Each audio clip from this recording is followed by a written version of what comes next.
Blusukan, kata yang populer di saat beriringan dengan pribadi Bapak Jokowi yang cara kerjanya juga dikenal oleh masyarakat. Apa arti kata itu? Masuk ke lorong sampai ke tempat-tempat terpencil yang mengalami bencana supaya ada pertolongan bagi korban.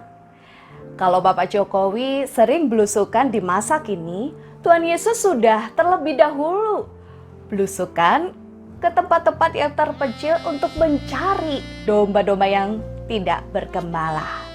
Matius ayat 35 sampai dengan 36 berkata, "Demikianlah Yesus berkeliling ke semua kota dan desa.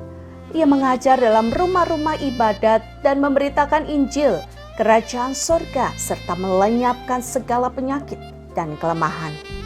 Melihat orang banyak itu, tergeraklah hati Yesus oleh belas kasihan kepada mereka, karena mereka lelah dan terlantar seperti domba yang tidak bergembala.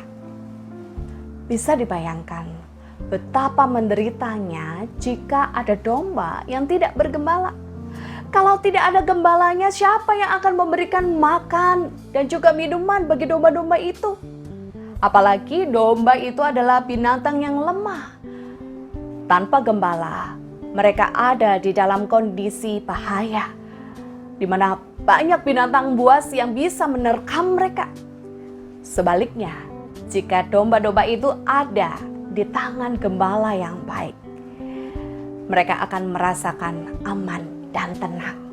Inilah kondisi orang-orang Yahudi pada saat itu. Mereka hidup di dalam perekonomian yang sulit karena ditindas oleh orang-orang Romawi. Dan mereka juga kehilangan pemimpin agama yang seharusnya membawa mereka kepada Allah. Namun justru mereka memerasnya. Sehingga orang-orang Yahudi ini harus membayar lebih untuk membeli hewan kurban yang akan dipersembahkan di bait Allah.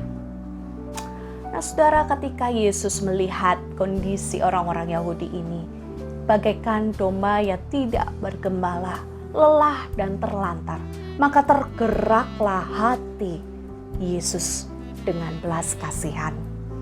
Tuhan Yesus pun berjalan, berkeliling, menyusur daerah Danau Galilea. Naik perahu, ia mengajar. Naik ke bukit, dia menyembuhkan banyak orang sakit. Dasar dari pelayanan belusukan yang dilakukan oleh Yesus Kristus ini bukan untuk mendapatkan upah ataupun juga mencari popularitas. Tetapi semua itu dilakukannya karena belas kasihan yang ada dan muncul dari hatinya.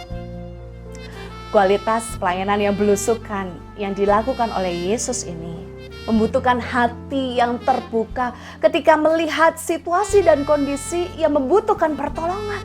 Tidak seperti imam yang diceritakan di dalam perumpamaan seorang Samaria yang baik hati. Ia mengeraskan hati hanya melihat dari seberang, berbelas kasih, bukan hanya mondok atau ngomong doang. Setiap kita melihat sesuatu yang menggugah iman kita berkata, "Aduh, kasihan Kang." Tidak cukup sampai di situ. Ketika kita tahu ada orang yang berjalan menuju kebinasan, kita perlu cepat ambil tindakan untuk kita memperkenalkan Kristus sebagai pengharapan yang sejati. Tuhan Yesus memberikan kelegaan dan juga menyembuhkan. Itu semua untuk satu tujuan, yaitu keselamatan seperti apa yang Bapa kehendaki. Supaya domba yang tidak bergembala menemukan pengharapan yang sejati yang Kristus berikan.